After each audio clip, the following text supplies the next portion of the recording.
Welcome to Manju's biology class. Today we are going to discuss the first chapter of our biology reader, The Living World. If you like this video, please like, share and subscribe. Let us start our class. What is biology? It is the study of living organisms and the father of biology is Aristotle. Then tell me, how can we differentiate a living thing from a non-living thing? Before that, let us understand what is living.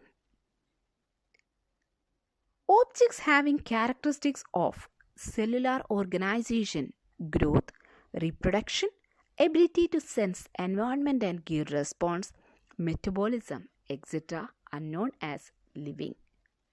So, what are the characters of living organisms? Cellular organization. We know all the living organisms are made up of basic functional units known as cells. They together makes what? Tissues. Then tissues together makes organs. Then only organism comes. Second, growth. Reproduction. Then ability to sense the environment and give response.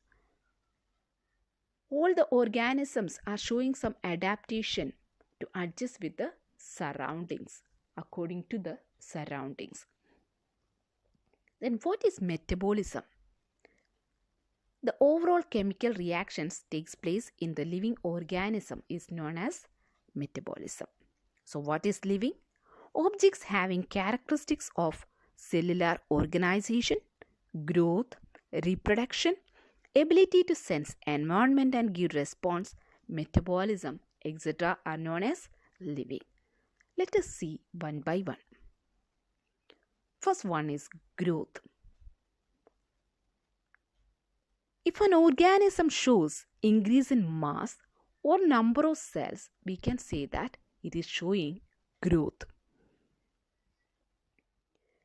In an organism, cell division takes place. There are two types of cell division we have learned, that is mitosis and meiosis. Mitosis takes place in the body cells and meiosis takes place in the reproductive cells. Okay, after mitosis, the body cells becomes 2. Then again it becomes 4. So lots of divisions are taking place. So number of cells increases. If the number of cells increases, the weight and mass of an organism also increases. So we can say that there is growth. And plants grow throughout the life. They are not stopping their growth in between. But animals are growing to certain age, that is, the growth is limited in animals. Non-living objects also grow externally by accumulation of materials on surface. What are the non-living things which are showing growth? Mountains, hills, even rivers or the rocks, all these are showing growth. How? You know the process of formation of rocks. When the organic or inorganic substances keeps on falling on the surface of any of the mountains or rocks and all, the size will become bigger. That means it is showing some sort of growth. When the water is more in the water resources, it will become wider or bigger. That is also growth. In living objects, growth is from inside, but non-living objects, growth is from outside. It can be visible even.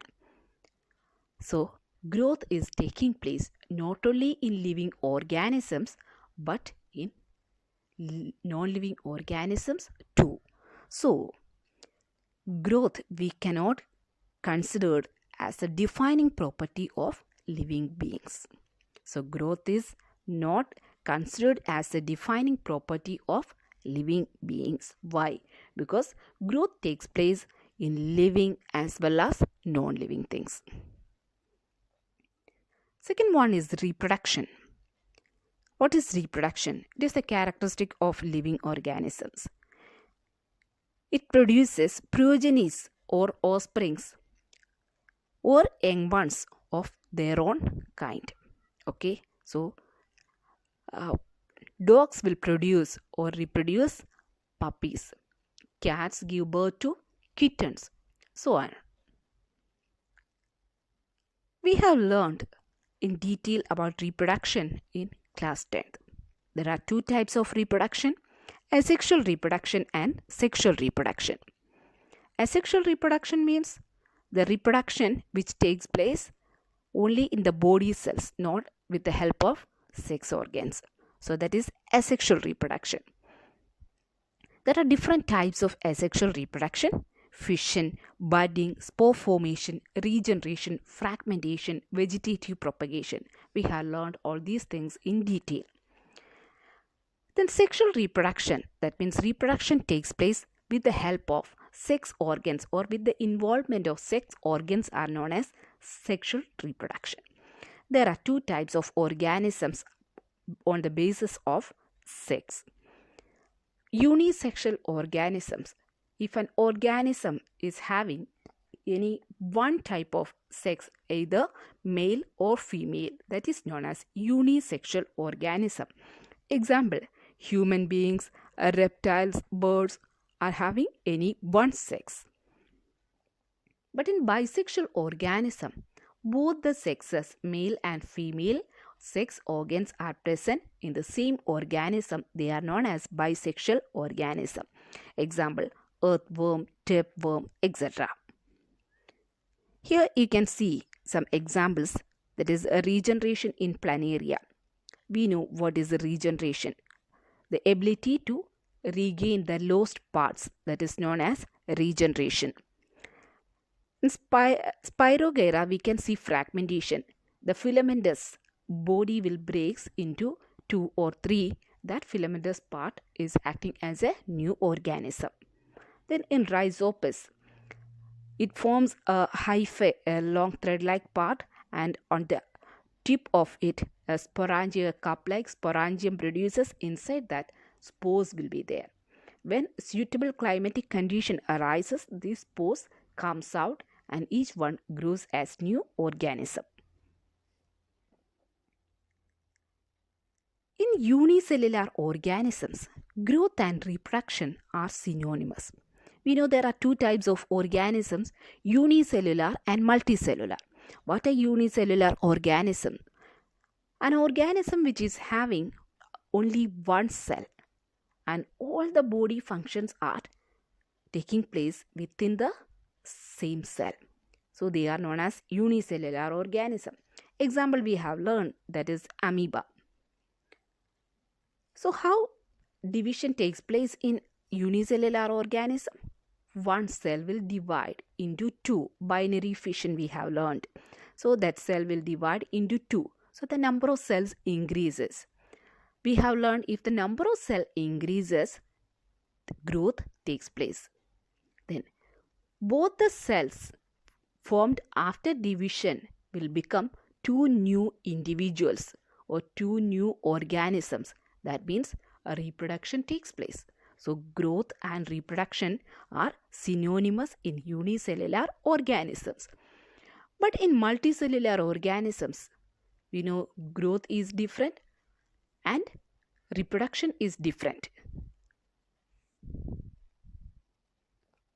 But certain organisms do not reproduce. Example, mule, worker bees, infertile human couples are there. So there are lots of organisms which are not able to reproduce.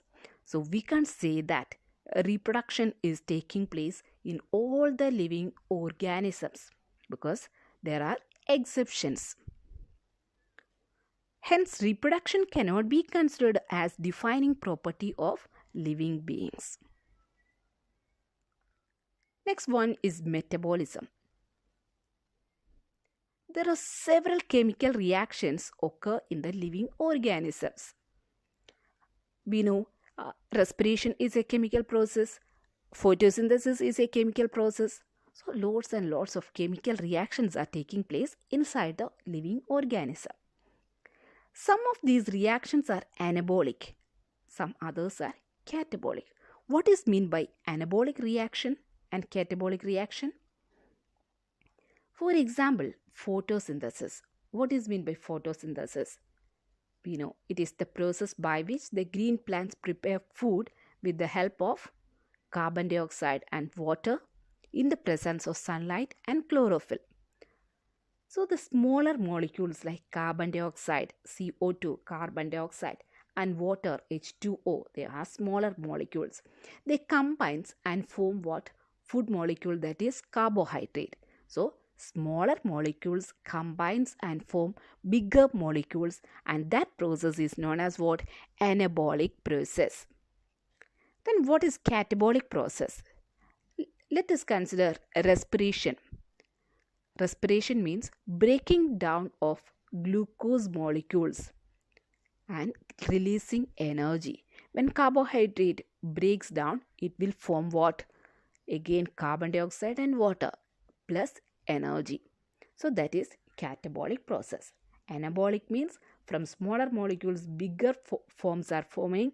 Then catabolic, from bigger molecules smaller molecules are forming. All the reactions together are called what? Metabolic reactions. And the process is called metabolism. It is defining property of living beings. We know these metabolic reactions are not taking place in non-living things or non-living. So it is defining property of living beings. Next is cellular organization. As we learned, all the living organisms consist of cells and their products. So it is the defining property of living beings. Okay, non-living things, they are not having any cellular organization. So it is the defining property of living beings. Next is consciousness. What is meant by consciousness? The ability to sense environment and respond to environmental factors. Our surrounding is changing. Sometimes it will be hot, sometimes it will be cold, or sometimes dusty. But we are showing some adaptation to adjust with these surroundings. Now, the pandemic situation, coronavirus, it is spreading. So all the living organisms, especially the human beings, are more careful. They are showing some adaptations to protect themselves from this virus. So it is the defining property of organisms. Now, how can we define the living organisms? We can define these living organisms in a single sentence or in a single word. It can be considered as self-replicating, evolving, and self-regulating interactive systems capable of responding to external stimuli. What are the terms we have to learn? Self-replicating. What is meant by self-replicating? Yeah, they can produce their own kind. That means they are reproducing. Evolving. They are developing gradually. And self-regulating interactive systems. So we can regulate ourselves according to the surroundings, and we can respond to that external stimuli. So living organisms can be considered as self-replicating, evolving, and self-regulating interactive systems capable of responding to external stimuli. So here we have discussed different characteristics of living organisms, whether all the characters are the defining qualities or defining properties of the living organisms or not. If it is yes, why? If it is not, why? I hope you all understood the portions. There are two revision questions you can ask yourself and try to answer. What is meant by reproduction? And what are the different defining properties of living organisms? I hope you all enjoyed this video. Thanks for watching. Please do share, like, and subscribe. Thank you.